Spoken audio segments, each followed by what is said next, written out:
Hello everyone and welcome back to our virtual Mishnah Berurah share. We're holding a Mishnah Berurah Chelik Gimel Amiyat Hashem. Today we will be learning Daf Kuf Nun Zayin Amid Beis. We are continuing to learn Hilchos Shabbos. We pick up today on the very top line, actually with the very first word of Kuf Nun Zayin Amid Beis, Siman Shin Chaf Hey, in the middle of Sif Aleph. Our learning today should be a schus for Achenu Kol Beis Yisrael and a student Batzara Bashivya Ha'imdim Bein Bayam U'Bein Bayabasha Hamakim Yerachem Aleihem V'Yetziam Yitzar L'Rvacha Me'afel L'Oira Mishibur L'Geula Hashta Bagala of Hizban Kariv and Emar Amen. Our learning should be a schus for Shalema for Yeshua Levi Ben Ahuva Malka Chana, for Yitzchak Ben Sian Ben Dusha, Rivka Bas Shiraleach, Havadasa Bas Serel. They should all have a refuah shalema b'sar shar chayil Yisrael. Our learning should be a schus. The Rebbeinu Shalom should watch over Gans Klal Yisrael b'chal bakim shehem in the schus of the limud HaTorah of Klal Yisrael.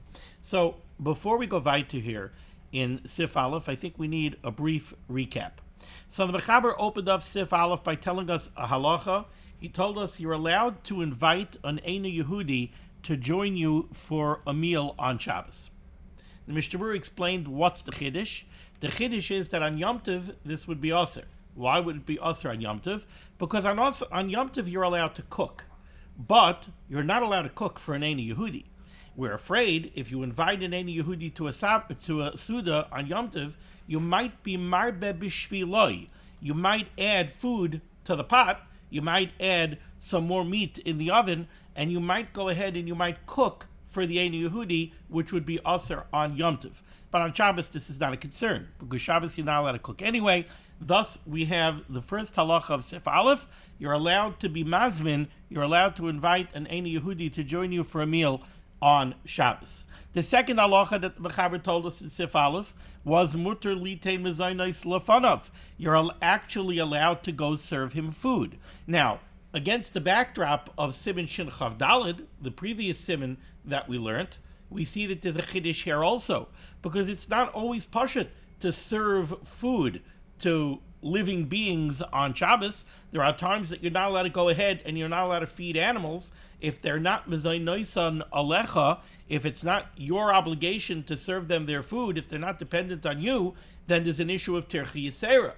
So there's a chiddush here that you're actually allowed to go serve food to the Eina Yehudi, and we do not say that it's an isser of terchi yisera, and the Mishnah Berurah explained to us why that is so. Then the Mechaber moved on to the third halacha, and that's going to be what we need to know for the rest of today's shir. And that is, the Mechaber told us, when you give food to an Eina Yehudi on Shabbos. Now let's imagine, you invited the Eina Yehudi is coming, and you're eating outside in the chotzer. Now, the chotzer, by default, we usually assume that a chotzer is Rishus HaYachid. Now, when you give something to an Eina Yehudi in a Rishus HaYachid, there's always a concern. The Eina Yehudi might take whatever you gave him, and he may transport it out into Rishus HaRabim. Now, to pick up something in Rishus HaYachid, transport it out to Rishus HaRabim and put it out in Rishus HaRabim is an Isser Daraisa. Now, of course, the Eina Yehudi is not encumbered by any such Isser, right? But you're certainly not allowed to do Amir La'akum. You're not allowed to go instruct or ask an Eina Yehudi to take something and transport it out to Rishus HaRabim on your behalf. That would be Amir La'akum on an Isser Daraisa. That certainly would be Aser. Even for you to go ahead and make an akira in Rishus HaYachid, for you to pick up something in Rishus HaYachid and give it to the Eina Yehudi and have the Eina Yehudi take it out to Rishus HaRabim, that also could entail a problem. Because the halacha is that although the complete malacha of Hoitzah is comprised really of three parts, there's an akira, there's uprooting the item, picking the item up in one Rishus, and then going ahead and being moitzi it, transferring it to the other rishus, and then making a hanacha, putting it down in the other rishus. It's also midrabanan even to do part of that malacha.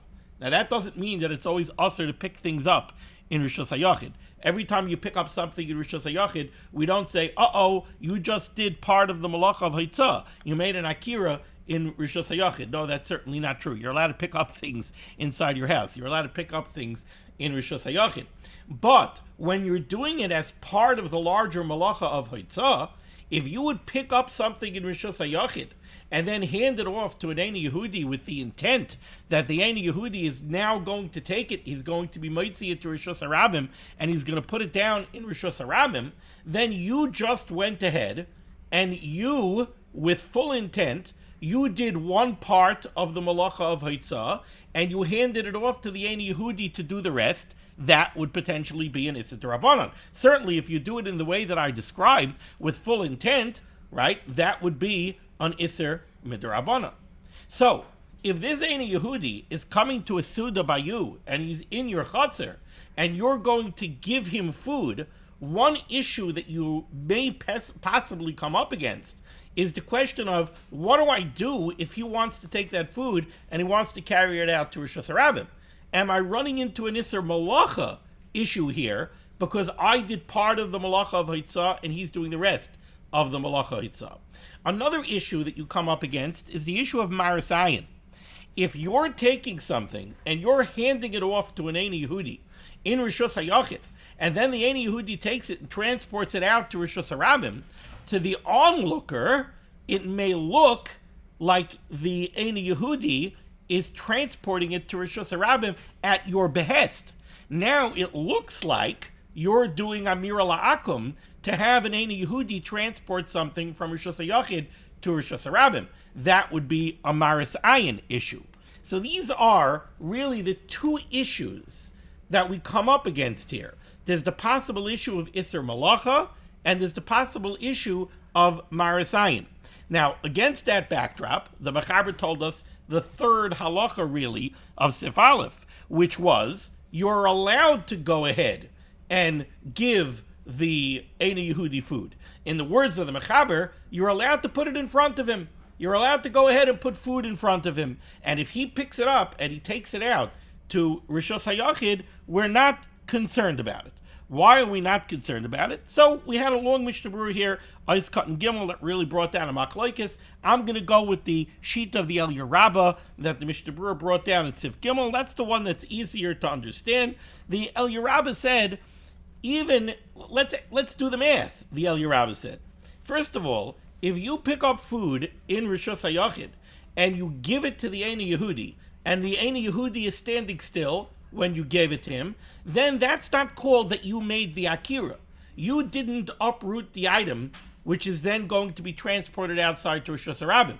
It was at rest. You picked it up. You handed it off to the Eini Yehudi who's standing still. When the Eini Yehudi is holding it, it's still at rest. You didn't make an Akira. It's when the Eini Yehudi starts walking and he goes to walk outside, he makes the Akira.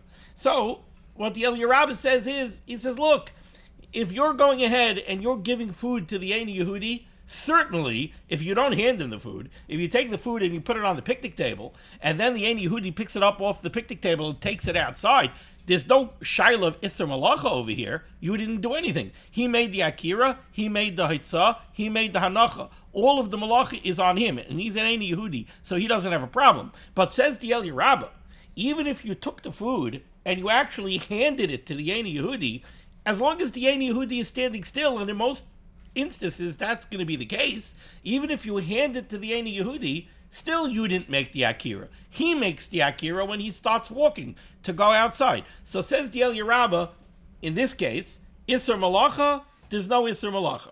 So we've taken care of concern number one, to give the Eini Yehudi food inside the Chatzar, and then allow the Eini Yehudi to transport it outside. There's no Isser Malacha on your shoulders. You're clear as far as Isser Malacha. The Shaila is Marasayan. Is there a Marasayan issue? You handed him food, and he went ahead and he took it outside. Are the onlookers going to look at this and say, oh my goodness, Ruvain just did Amir La'akum. He had an Eini Yehudi take out something to Rishos HaRabim for him. Well, says the Mechaber, depends. I mean, the Mechaber doesn't say it depends, but in the Mechaber scenario, the Mechaber is talking about, you invited him for a meal, you're giving him a serving of food. When you're giving him a serving of food with absolutely no intent that he should take it outside, the onlooker is not going to look at this and say, oh, look, He's taking that plate with a slice of gefilte fish on it. He's taking it and he's transporting it to Rosh Hashanah at the behest of the Yisrael. No, he's taking a serving of food, which the intent was that he was going to eat it in the chutzner, right? And he decided that he wants to take a spazier. He decided he wants to go outside. For the guy, achila b'shuk, eating in the street is a non-issue. So, okay, he decided he wants to wander out of the chutzner while he's eating his gefilte fish, and he wants to walk out to the street. No one's going to look at that and say, oh my goodness, Ruvain did Amir La'akum to ask Tony to take the gefilte fish out to Rosh Hashanah. So the Mechaber told you, you invited the Eini Yehudi into your chutzner to eat. You could invite him in. You could give him food. If he turns around and he takes the serving of food that you gave him out to the Rosh Hashanah, not your issue. It's not a problem. Then we came to two scenarios in the Mechaber when the Mechaber said that you do have a problem. Now it's very careful. We have to be very careful here. There's two scenarios at the end of yesterday's shir that we learned where the Mechaber said that you have a problem, where it's aser. The first one was, what if the Eini Yehudi is not inside your chutzner? What if the Eini Yehudi is standing outside in Rosh Hashanah and he sees you with your food over there and he sticks his hand in and he says, "Could I have some?" Well, now if you give him something, our two potential problems come back, and they come back full force. First of all, if the Eini Yehudi is standing outside and he's sticking his hand in and you're going to give him something, it's very clear that the intent is that he's going to take it out. So right away you have a Marasayan problem. Right away you definitely have a Marasayan problem, because anybody who looks at this playing out, it's very clear that you're handing something to an Eini Yehudi for the Eini Yehudi to go ahead and transport it out to Rosh Hashanah. So the Marasayan problem is going to be here in full force. That's going to be a problem right away. But then there's going to be another potential problem, and that is the Issa Malacha problem. That's going to depend exactly how the scenario plays itself out. The Eini Yehudi's outside in Rosh Hashanah, he stuck his hand in. If you pick up a serving of food now in Rosh Hashanah, you're making an akira, you're putting it into the hand of the Eini Yehudi, but now we cannot say that when the Eini Yehudi accepts it in his hand, it's at rest, and he makes the akira when he takes it out. You know why? Because he's not in the Rosh Hashanah. He's standing in the Rosh Hashanah. So when you pick it up and put it into the hand of the Eini Yehudi, you're making the akira in Rosh Hashanah. Now he takes it out to Rosh Hashanah. Now you have an Issa Malacha problem. So certainly, if you hand it to the Eini Yehudi in this scenario, you have a double problem. You have a Marasayan problem, and you have an Issa Malacha problem. Now, even if you mitigate the Issa Malacha problem, how could you mitigate the Issa Malacha problem? Well, what you could do is, he's standing outside, he sticks his hand in, "Could I have some?" You take it, you put it down on a table in front of him. Or you just stick your hand out, and you allow him to take it from your hand. In that case, he's making the akira. He's doing the whole malacha. He's making the akira. He's doing the hitzah. He's making the hanacha. So in that scenario, you're in the clear from an Issa Malacha standpoint. But there's still a Marasayan issue. There's very much a Marasayan issue here. It very much looks like this Eini Yehudi is transporting something from Rosh Hashanah to Rosh Hashanah at your behest. So that was scenario number one of Isser that the Mechaber gave us yesterday. The Eini Yehudi is standing outside in Rosh Hashanah. He sticks his hand inside into Rosh Hashanah. Any way you slice it, if you allow him to take something from Rosh Hashanah out to Rosh Hashanah, that's going to be Asr. Either it's going to be Asr only because of Marasayan, or it's going to be Asr because of Marasayan, and because you did part of the Malacha, you did the Akira. Then there was a second case that the Mechaber told us is Aser, and that is, again, when the Eini Yehudi is inside the Chutzner. The Eini Yehudi is inside the Chutzner, but now, instead of giving him a serving of food, instead of giving him a plate with a slice of gefilte fish and some chrein on it, in that case, when you give him a serving of food, there was no intent that he should take it outside. The onlookers don't see any intent for him to transport it to Rosh Hashanah, so over there we mitigated the Marasayan problem. But what if that's not what you give him? What if he's with you inside the chutzner and he says, "I really got to go," and you pack up a doggy bag for him? You take a container, you put in some gefilte fish and some grain, and then you put in some herring and some crackers, and then you take another one and you put in some chopped liver, some egg salad, some fried onions, some crackers, you close everything up, you hand it to him. Now it's very clear that what you're giving him is something which he intends, it is intended to be taken out to Rosh Hashanah. Well, in that case, Maras Ayin comes back in full force. Anybody who's looking, they see you're packing him up with stuff that he's going to take out to Rosh Hashanah. So now the Maras Ayin is going to come roaring back. It looks like you're making him a shliach to transport stuff from Rosh Hashanah to Rosh Hashanah. So those were the two cases that we had yesterday where the Mechaber said that you have a problem of Isser. Against that backdrop, let's turn the page to Kuf Nun Zayin Amud Beis. Top line, first word, says the Mechaber. Afilu im hachafetzim shel eina Yehudi. Even if what you're handing the eina Yehudi is not something that's yours. You have something that belongs to the eina Yehudi in your yard. So you're taking something that belongs to the eina Yehudi and you're giving it to the eina Yehudi. It is still asur to do this. Why? Shaharoya eina yadeh shachafetzim shel eina Yehudi. Because the person that sees you handing something to the eina Yehudi, and the eina Yehudi then transports it out to Rosh Hashanah, he doesn't know that what you're handing him is stuff that belongs to Tony. If it's stuff that belongs to Tony, so then it's clear that you're not making him a shliach. He's not transporting the goods from the Rosh Hashanah to the Rosh Hashanah for you. It's his stuff. You're giving him his stuff. He's transporting it out for himself. But the onlooker doesn't know that. The onlooker doesn't know that what you're handing him is stuff that belongs to the eina Yehudi. Now, what I just said seems to make a whole lot of sense. But the question is this. If you read the Mechaber in context, and this is why I tried to be very clear in the preface to today's shir, we had two cases of Isser over here in the Mechaber.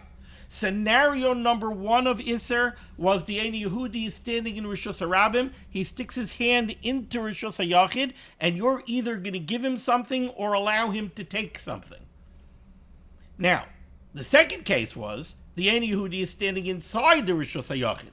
And we said, even if he's standing inside the Rosh Hashanah, if you're giving him something that the normal derech would be to remove, to take out to Rosh Hashanah, that's asur because of Maras Ayin. When the Mechaber starts off today's shir, and he says, you should know this is asur even if the chafetzim belong to the eina Yehudi, which scenario is he going back on? There's two ways to learn this.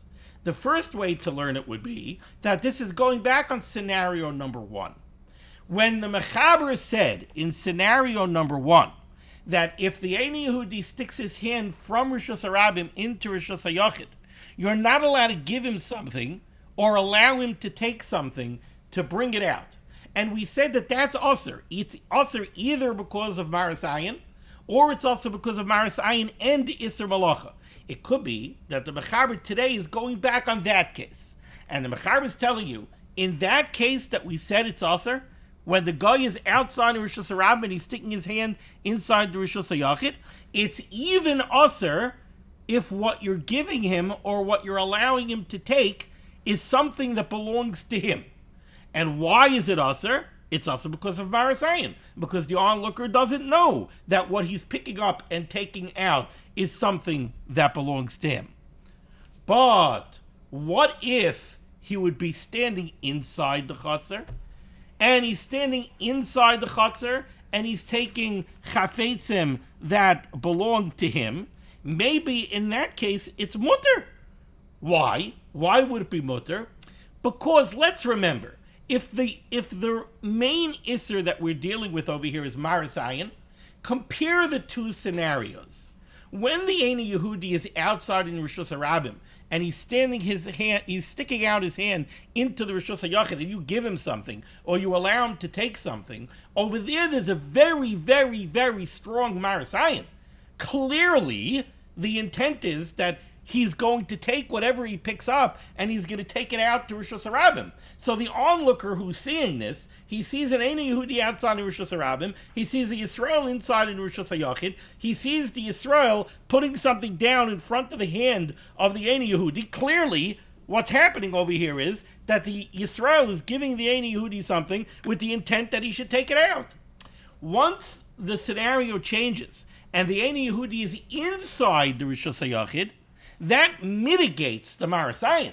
Now the onlooker, he's seeing and he's watching, now it's already a little bit less obvious that the case over here is that there's an arrangement between the Yisrael and the Ein Yehudi for the Ein Yehudi to take something out to Rosh Hashanah. So it definitely mitigates the Marasayan. The fact that the Chafetzim belong to the Ein Yehudi is another mitigating factor. Because, what do you mean? The Ein Yehudi is taking his own property. So, he's taking his own property. He's in the Rishus HaYachid when he takes it. He's not in the Rishus HaRabba when he takes it. Now he picks it up and he takes it out. You tell me it's a shlichus of the Yisrael that he's doing this? So if you learn that way, if you learn that the words afilu im hachafetzim sheleini Yehudi, shaharoya eini yadech shachafetzim sheleini Yehudi, you could learn that it's going back on scenario number 1, and that is the first shot in the Mishnah Berurah. Let's see the Mishnah Berurah is cut in Zion. Afilu im hachafetzim sheleini Yehudi, betur isa oy afilu. The Tur puts in a word that we don't have here in the Mechaber. And that is, he puts in the word oy afilu im hachafetzim shel ein Yehudi. Now that word oy creates a comma. It breaks the sentence structure. And now the way you would read it, if you would go back to yesterday's Mechaber, you have two scenarios. Scenario number 1. That's scenario number 1. Scenario number 2.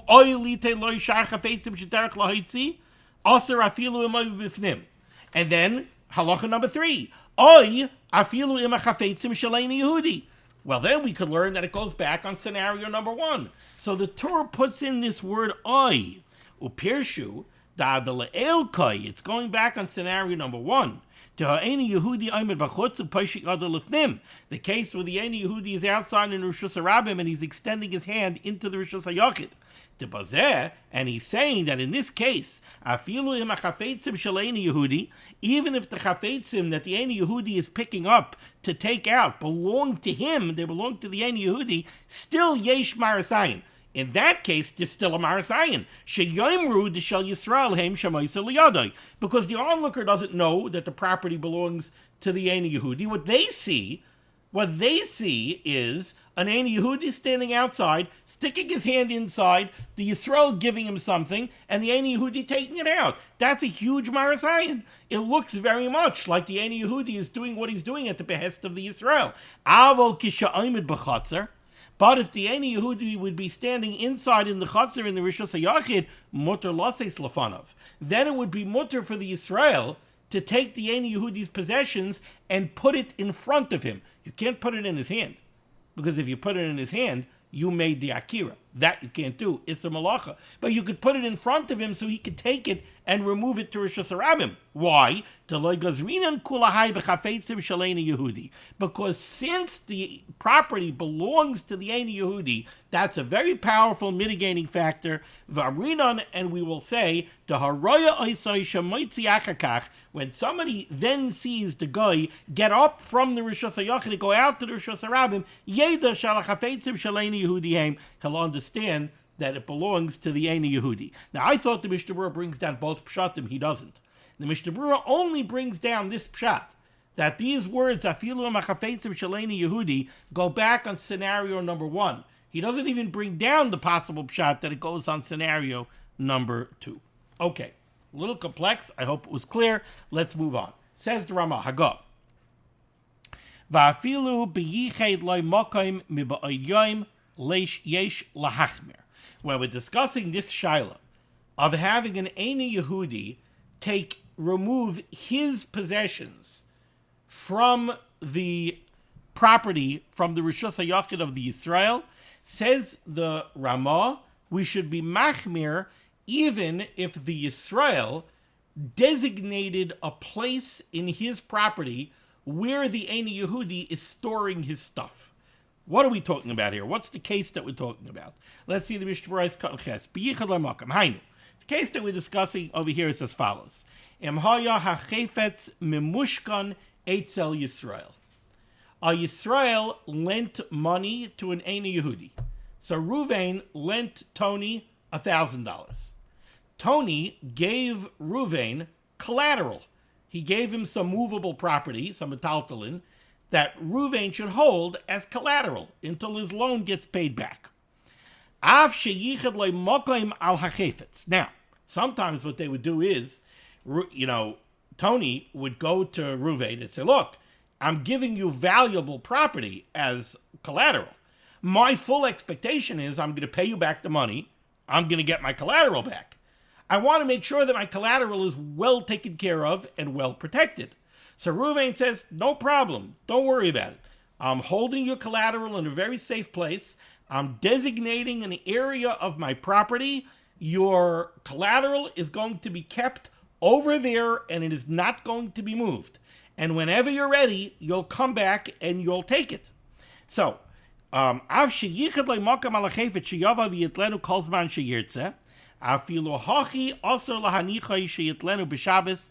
still would be usher to allow the Eina Yehudi to come, get his property, and take it out to the Rishus HaRabim on Shabbos. Why? The Chayfetz HaMamushkan Eitzel Yisrael, because the halach in Choshe Mishpat is that when somebody gives a Yisrael a mashkin, he gives him collateral, have a kishaloi. In certain ways, we look at it as it belongs to the Yisrael. So now, let's pause here for a second. In that case, what's happening over here?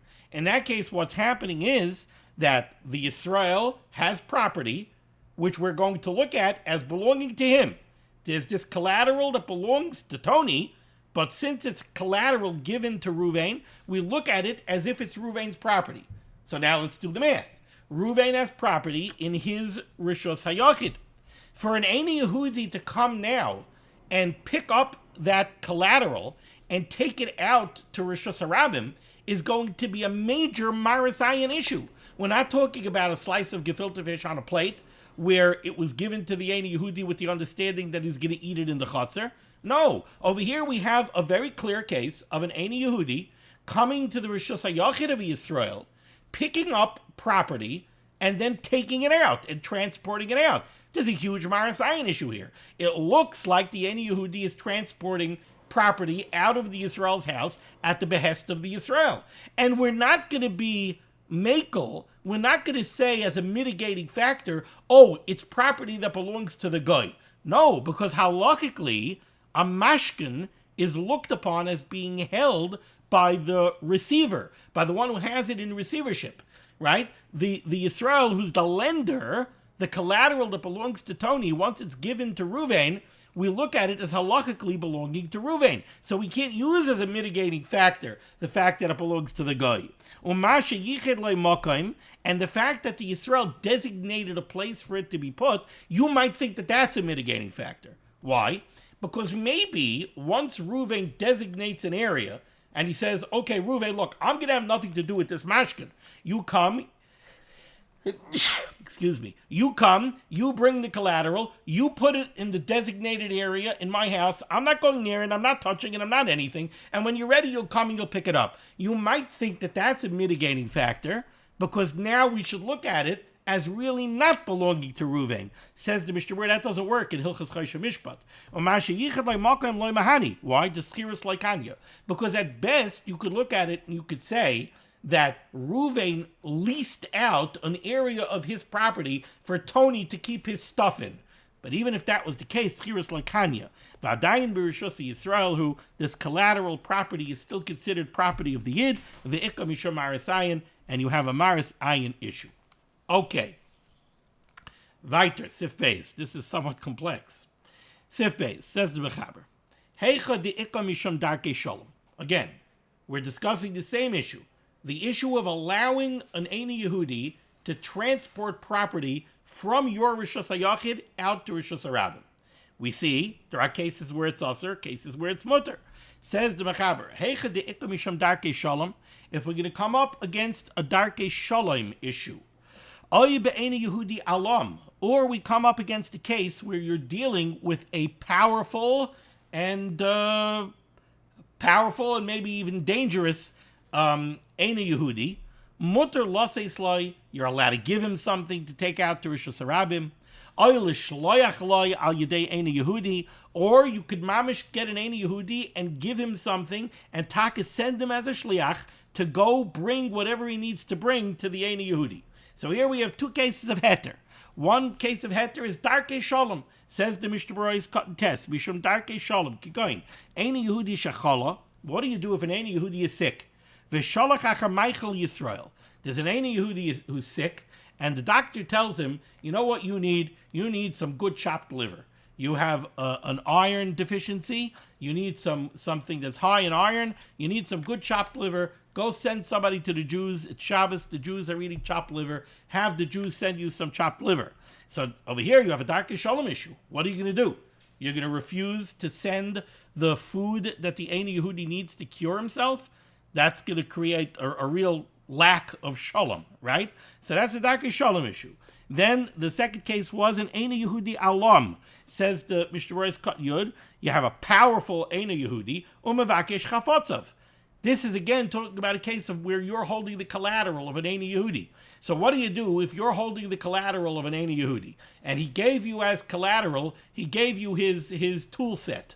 So you're holding his very valuable tool set as collateral, and now it's Saturday afternoon, and Tony wants to work on his car, so he needs his tools. So he wants to come pick up his tools. And he's a guy who you don't want to meet down a dark alley at night. So he's a powerful fellow, and he's coming on Shabbos and he wants his tools.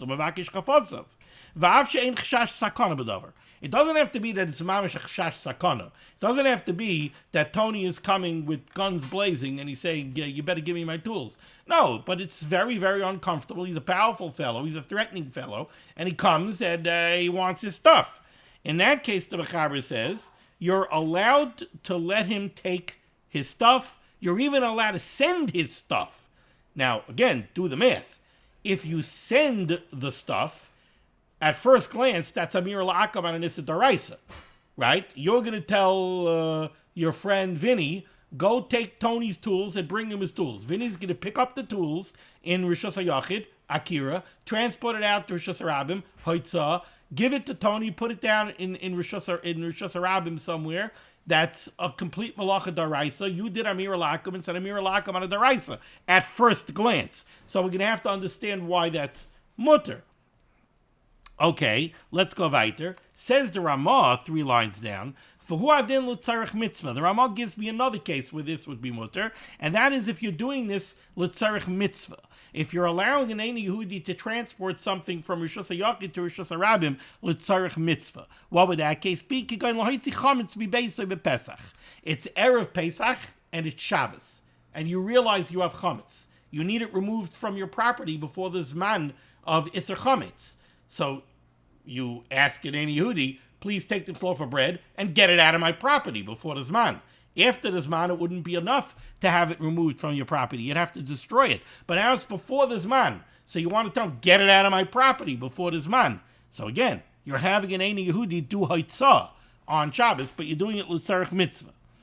Now, against that backdrop, let's take a look at the Mishnah Berurah. Well, the Mishnah Berurah will open up our eyes and explain why this is mutter. Says the Mishnah Berurah, "Kat yud aleph u'adin l'tzarech mitzvah. Va'afta also lite le'eina Yehudi im yodeh sheyotzi achafatzi b'beisei l'rishus harabim b'Shabbos af shaloi b'shlichus Yisrael." Wait a second. We just learned the halacha that you're not allowed to allow an Eina Yehudi to go ahead and remove stuff from your Rishus HaYachid out to Rishus Harabim. And you're not even allowed to do it in a case where you didn't ask him to do it, right? Why? Because of Maris Ayin. So you're not allowed, if he came into your property and he wants to take stuff that clearly, again, it's not a slice of gefilte fish on a plate. It's stuff that clearly he's going to take out with him. If you know that he's going to take stuff out with him, you're not allowed to let him take it out.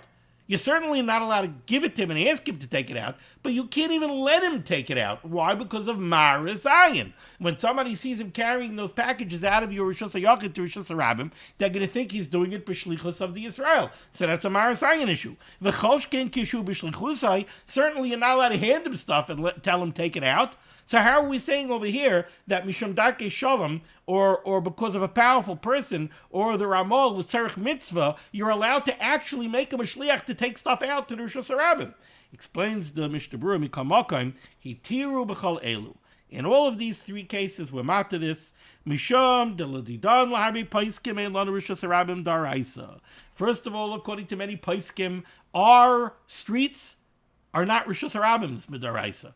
They're not. They don't have 600,000 people traversing them. They're not open from one end of the city to the other end of the city. So according to many paiskim, what we call rishus harabim nowadays is not really rishus harabim midaraisa. It's only really a karmelis. It's only a rishus harabim midarabanan. And therefore, if you're worried about Amir La'akum, ve'yene elu shvus t'shvus. When you ask the Ein Yehudi to take your chametz out from your property on Shabbos, you're not asking him to do an Issa Daraisa, you're asking him to do an Issa Darabanan.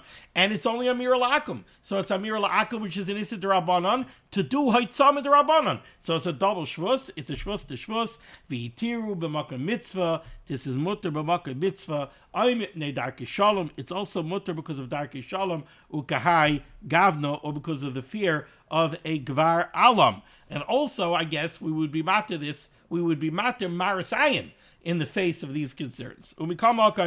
Nevertheless, says the Mishnah Berurah, with all of these mitigating factors, tzarich lizar b'chalelu, we should take care in all of these cases, shaloi limsar liyad ein Yehudi, that you should not actually take the items and hand them to the Ein Yehudi, to Yasa Yisrael Akira, because then you're going to come up against the potential Isser Malacha issue, where you might end up making the Akira al das that the Ein Yehudi will do the Hitzah and the Hanacha, so you're doing part of the Malacha, you're going to come up with an Isser Malacha issue.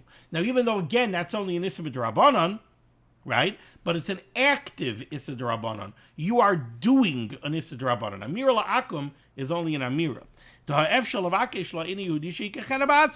And certainly, there's an easy way out. Instead of you physically handing it to the Ein Yehudi, let the Ein Yehudi take it himself. Even if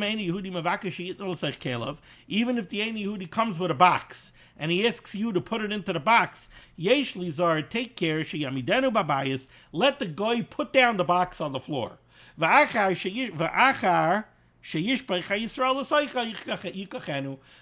Yehudi put down the box. You put the stuff into the box. So you didn't make an Akira in Rosh Hashanah.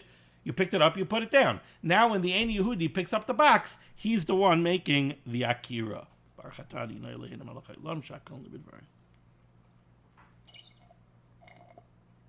Ice cutting Yud Beis. The Ramah's case of Tzarech Mitzvah was Chametz B'Beisai. Kegoin Erev Pesach Shechal B'Shabbos. Moving along to Sif Gimel, 4 lines down the middle of the line, says the Mechaber. Going back to the case of a mashkoin. So let's say you lent Tony $500. Tony gave you a mashkin. What's the mashkin? He gave you a $500 coat. So you have a fancy cashmere coat that belongs to Tony. That's your mashkin against the loan. It's a cold Shabbos. Tony needs his coat. But the coat is collateral by you. So what Tony wants to do is Tony's going to come and he's going to bring a $500 piece of crystal. And he's going to give you the $500 piece of crystal as collateral. And he's going to take back his coat so that he could wear his coat. But obviously he wants to take the coat and he wants to transport it out into Rishus HaRabim. So again, we're dealing with the same issue. Tony is coming into your Rishus HaYachid. He wants to transport his coat from your Rishus HaYachid out into Rishus HaRabim. We're worried about Marasayin. Says the Mechaber, Mutter lahachlef mashkoin b'Shabbos, you're allowed to switch out a collateral item on Shabbos, imhu malbush, if it's a garment, v'yotzienu derech malbush, and Tony is going to wear the coat out. So the Mechaber says this is mutter. First of all, ki ein ze masa umatan, you might think that there's an isser here of doing business, like it's a business transaction. Says the Mechaber, this is not considered a business transaction. A business transaction would be if Tony would come and start negotiating with you over the terms of the loan. Now you're doing business. But you're holding a collateral. You're still going to be holding a collateral. Nothing is changing when it comes to the loan.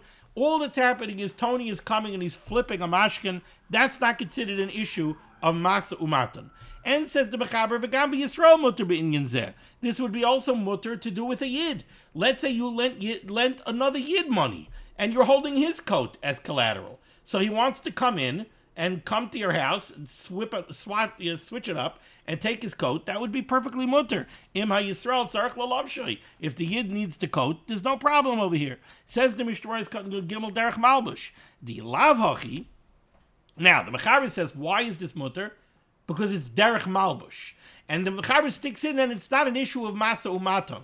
Why do you need derech malbush? Explains the Mishnah Berurah, the lavachi aser k'shach hafeitzim shel Yisrael kevin shemu mishkan and etzloi.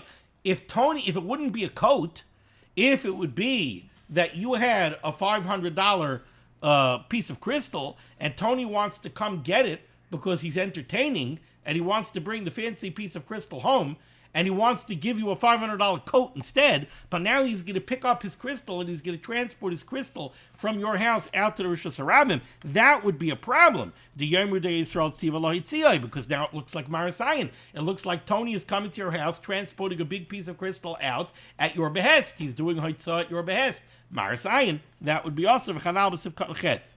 Me, however, Ima Eina Yehudi Alam. But remember, if the Ein Yehudi is a powerful person, and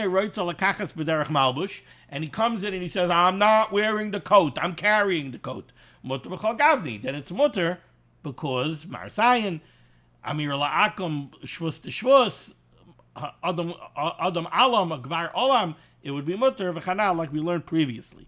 He's cutting your dollar over here. What's happening is he's taking the mashkin v'yaniach acher. He's going to leave you a different mashkin. Kasav ba'aguda the sefer aguda writes. Huadin ema ena Yehudi maniach hamois v'noit ala mashkin nami shari. Not only is it mutter for Tony to come and switch out the collateral, Tony could also come with $500, and he could put $500 down on your desk and repay the loan and take the coat. As long as you don't go make a cheshbon. You know, if Tony is going to come, and Tony's going to come to you and say, what was the balance of the loan? And you're going to start saying, well, I remember one day you handed me, it was a $1,000 loan. One day you gave me $250, another day you gave me $250. You only owe me $500. That you're not allowed to do. That's already doing business. But if it's just Tony comes in, puts down an envelope with $500 on your desk, and takes his mashkin, the Mechaber holds that that's mutter. V'lo yigabam. You certainly you can't handle the money. Ubel Yerabba mashmer, from the El Yerabba, it's implied to whosoever that he holds the Kishamaniach Mois Mercy Kamasu Matan. The El Yerabba is more machber. The El Yerabba says if he brings back money to pay back the loan and takes his coat, now it really looks like Masu Matan, right? It looks like Tony came in and bought a $500 coat. He gave you $500 and took a coat. That, the El Yerabba says, looks like Masu Umatin, or Ladidei, Ein Lahakal Bazeh. And according to the El Yerabba, you can't be makel in this. Ki im kisha Ein Yehudi alam. You could only be makel if you're dealing with a powerful Ein Yehudi. Nevertheless, near it would seem if this would be a case where you might lose money. Let's say the case that you have over here is that you lent Tony $1,000, and the coat that Tony gave you as a mashkin is only worth $500. So you're steadily at risk of losing money because you're out $1,000. You have a collateral worth $500. So you really want to see that this loan gets paid back, because if it doesn't get paid back in full, you're really going to take a hit. In that case, you could be makel. In that case, you could be makel, and you could allow, if the Ein Yehudi comes on Shabbos with $1,000 to repay the loan, let him repay the loan and take back his coat. Ois cut and tesvav. I think we did not do. We have to go into the Ramah, 4 lines off the bottom near the end of the line. Says the Ramah, Hagav, V'toiv she'ein Yehudi kachamashkan atzmai. The proper way to do this is that the Ein Yehudi himself should come and pick up the coat. He should pick up the mashkin. You shouldn't touch it. And he should put the new collateral down. You shouldn't touch it. The Yid shouldn't touch anything. So it shouldn't look like you're doing business here. In Siman Shin Zayin, we discussed at length and in great detail when a guy brings something to Yisrael on Shabbos, in what cases are you allowed to handle it and in what cases are you not. Oiskan Tesvav says the Mishnah Berurah Yiga. In these cases where the Ein Yehudi is coming and swapping out a mashkin The Yisrael should not touch any of the collateral items. Loi b'hayashan, not the old one that the Ein Yehudi is going to take with him. V'loi b'hachadash, and not the new one that the Ein Yehudi is going to leave. Mihu b'Yisrael kai gavda, but when you're dealing with the Yisrael, that you're holding collateral for, where you lent money to Yisrael and you're holding collateral, kahai gavna yesh lahakal sheyigaboy. In that case, if the Yisrael wants to come and swap out the mashkin, you're allowed to touch it. Why? To be Yisrael le'mersi kamasu matan, because now no onlookers will say that you're doing business on Shabbos. Elikamashiloi. When somebody sees the Yisrael come and take a coat from you and walk out, he's going to say you lent him a coat. They're not going to say you sold him a coat. By an Ein Yehudi, they're not going to say you lent them a coat, because people didn't lend coats to Ein Yehudim. So they're going to look at it as a business deal. How about a case where the Ein Yehudi owes you money, and now he's coming to pick up his tools? He says, look, I know I left you my tools for a collateral, but I need my tools to work on my car this afternoon, so if you don't mind, I'm taking the mashkin back for a few hours, and don't worry, I'll bring it back. But you don't trust him. All right. In Ein Yehudi lita mashkaine ve'ein Yisrael mameloi, ein Yisrael acher rashoy la'aroiv avuroi. In other words, what happens is like this. You lent Tony $1,000, he gave you his tool set. He comes back, I need my tools for Saturday afternoon, I need it for a few hours, I'll bring it back tonight. You don't trust him. But Tony has another Jewish friend who you know, and that Jewish friend you do trust. So the Jewish friend of Tony tells you, listen, don't worry about it, take it easy. Give the tools to Tony. I'll be an Arev. I'll be a guarantor. If Tony doesn't bring back the tools or he doesn't pay you back, you'll square with me. Are you allowed to do that? Says the Mishnah Berurah. No, that would be a clear violation of Mimtzai Cheftzecha. V'daber davar. You're pursuing business pursuits on Shabbos, and that would be aser. Okay? We're running long, but tomorrow's page is very long, so I'm going to go weiter. Says the Mechaber Sif Daled. We'll start Sif Daled. New topic. And this really goes to the title of this Siman. The title of this Siman was, what's the halacha, Ein Yehudi she'asa malacha ba'ad Yisrael? When an Ein Yehudi does malacha on behalf of a Yisrael, what's the din with the product of that malacha? Says the Mechaber, Pas sha'afa Ein Yehudi la'atzmai b'Shabbos. An Ein Yehudi baked bread for himself. Now, right away, we have to take a look at the Biur Halacha. Biur Halacha dibra maschil la'atzmai. Says the Chavetz Chaim, Hai la'atzmai lav dafka. Don't take this word la'atzmai literally. If we take it literally, it would mean pas bread sha'afa Ein Yehudi, that an Ein Yehudi baked la'atzmai, for himself. And then the Mechaber goes on to say, yesh oisrim v'yesh matirim. Says the Chavetz Chaim, hold it. When an Ein Yehudi bakes bread for himself, you're not allowed to eat that bread, right? It's called pasakum. You're not allowed to eat it. There's a gzeira against it. Mishum chasnus. We don't want you to become buddy-buddy with Einam Yehudim because of intermarriage. So if an Ein Yehudi bakes for himself, you're not allowed to eat it. So says the Biur Halacha, Haila atzmai lav dafka. Don't take it literally. Dem hayinu yoidim shu la'atzmai. If we know he baked it for himself, afilu b'chayil aser liyisrael echel mimenu. Even on Tuesday, it would be usher for a yid to eat that bread. Tahavalu pasha balabayis. It's what we call pasakum. V'asal l'kulayalma. K'moshe kasu b'yaradei asim k'fyud beis. Im loy b'shasat chak she'ed motzi pasach klal. Elamayri b'pasha oisa limkar.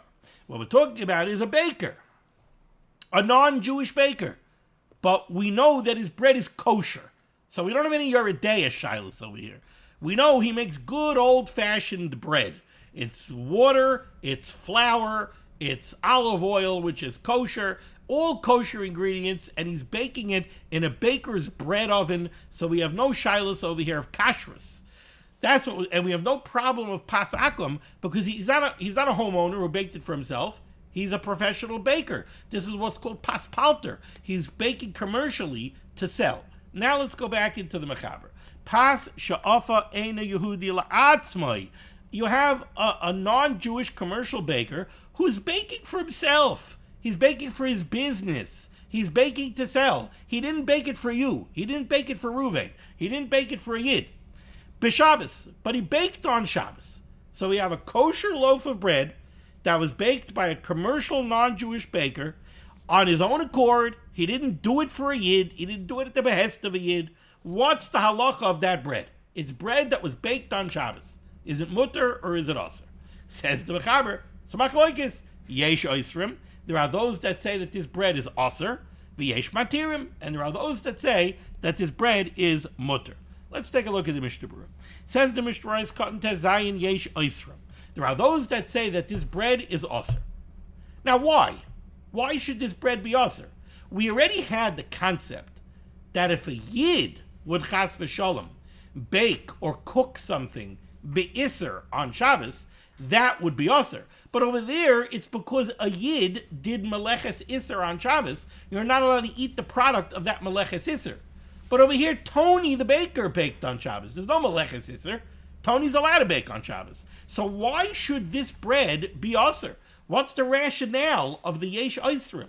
Explains the Mishnah Berurah. Yesh oisrim, why? He's going to give us two reasons. The first one is a reason that has to do with muktzah. Okay. Shema haisa ben hashmoshes kemach o isa. What was the status of this bread when Shabbos came in at ben hashmoshes? He baked it on Shabbos. So what was the status of the ingredients during ben hashmoshes? Let's say during ben hashmoshes, the ingredients of this bread were a 5-pound bag of flour, or maybe it was flour that was already kneaded into dough. Maybe he kneaded the dough on Erev Shabbos, and he was letting the dough rise. So during Ben Hashmoshes, it was dough. So here we have two choices. Maybe it was flour during Ben Hashmoshes. Maybe it was dough during Ben Hashmoshes. Says Mishnah Berurah, either one of those is problematic. She'ena roy lochos, because this is not something that you eat. People do not eat raw flour, and people do not eat raw dough.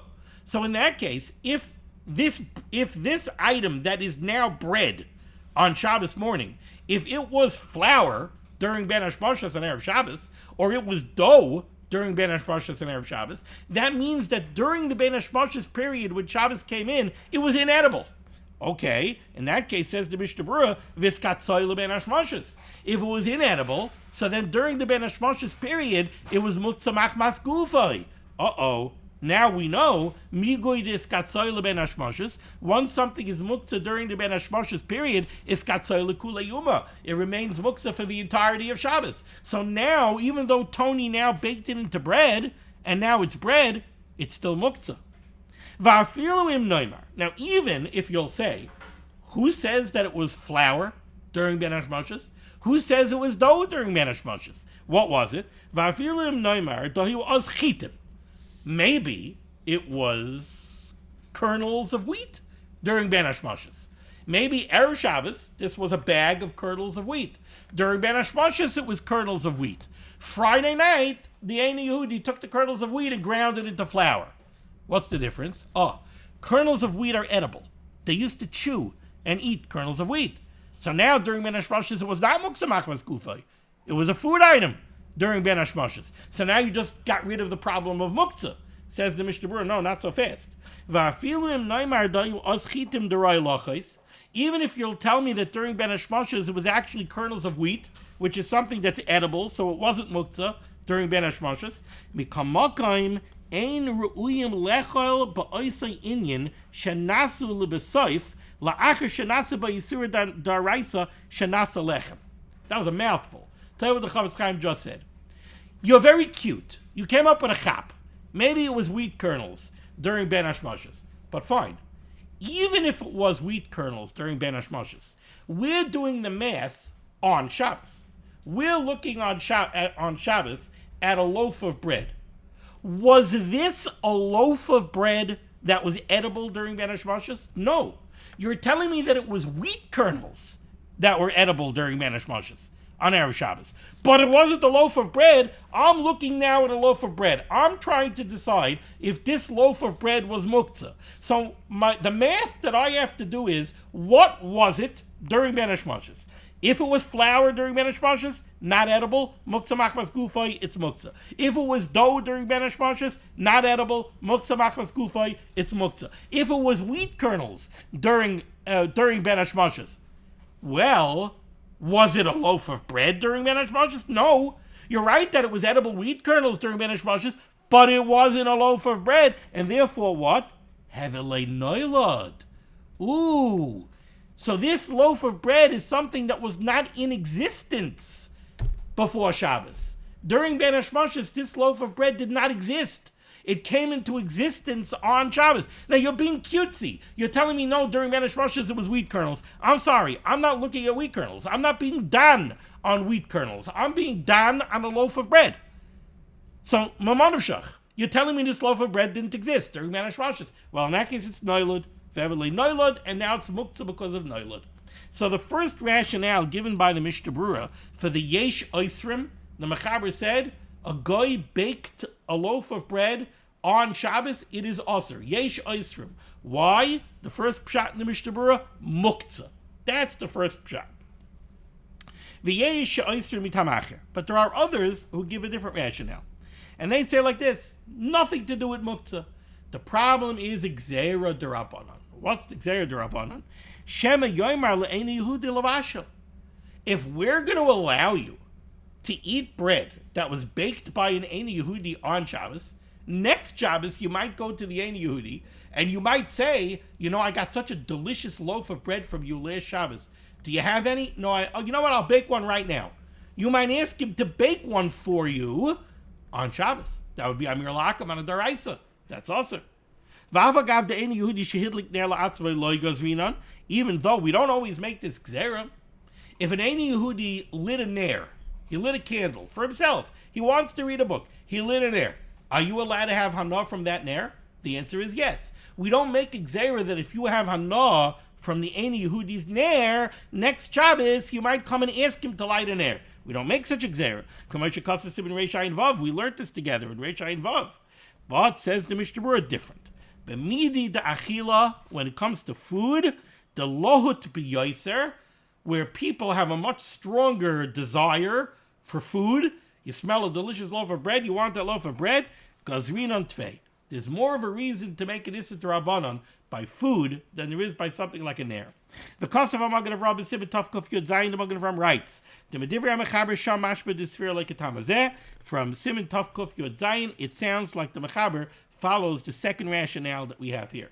Ois Katan Yud Zayin, that was the Yesh Oisrim. How about the Yesh Matirin that say that the bread is mutter? They say the Lamachalki bein midi devarachila la varachila kevitchabikamakam aso b'shvel atzmai. The Yesh Matirim say the same way you're allowed to get hana from a ner that was lit by an Ein Yehudi, you're also allowed to get hana from the bread that the Ein Yehudi baked on Shabbos. He did malacha on Shabbos for himself. He didn't do it for you. He didn't do it for Yisrael. Therefore, it is mutter.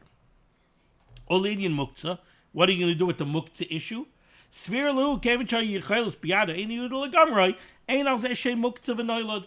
There's a very sort of easy way to mitigate the muktzah issue. I don't mean an easy way to mitigate it. I mean an easy svara to mitigate it.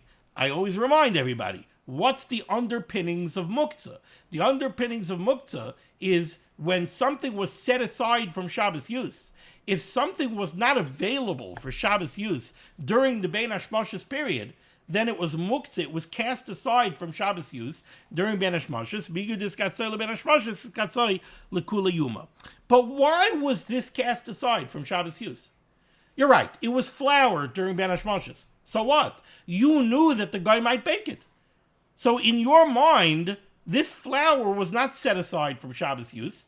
If you hold that bread that a non-Jew baked on Shabbos is mutter, and there's no gzeira d'Rabbanan that asks it because you might ask him to bake bread on Shabbos, if that's what you hold, so then when you see a 5-pound sack of flour in Tony's bakery during Ben Hashmashos and Erev Shabbos, you're not maktzeit midaite. You don't look at it and say, oh, that's cast aside from Shabbos use. No, it's not. If Tony will bake it into bread tomorrow, it'll be available as bread. Noilod? What? This loaf of bread didn't come into existence until Shabbos. So what? I knew that the flour and the water and the salt and the yeast could be turned into bread. The reason noilod is muktzah is because if it didn't exist, automatically it was cast aside from Shabbos use when Shabbos came in. No, not if you knew full well that it's going to come into existence. So then why should you say that it's muktzah? So this is the rationale of the yesh matirin. According to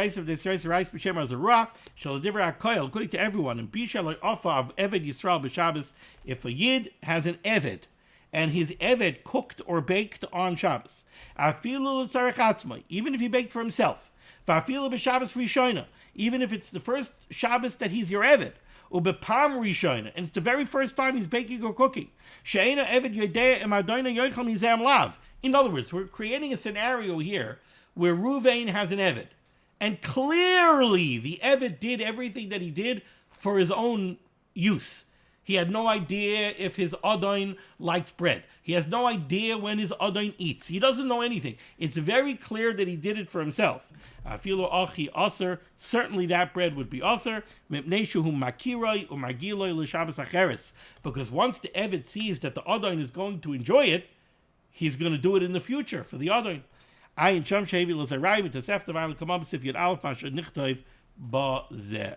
we're going to pause over here.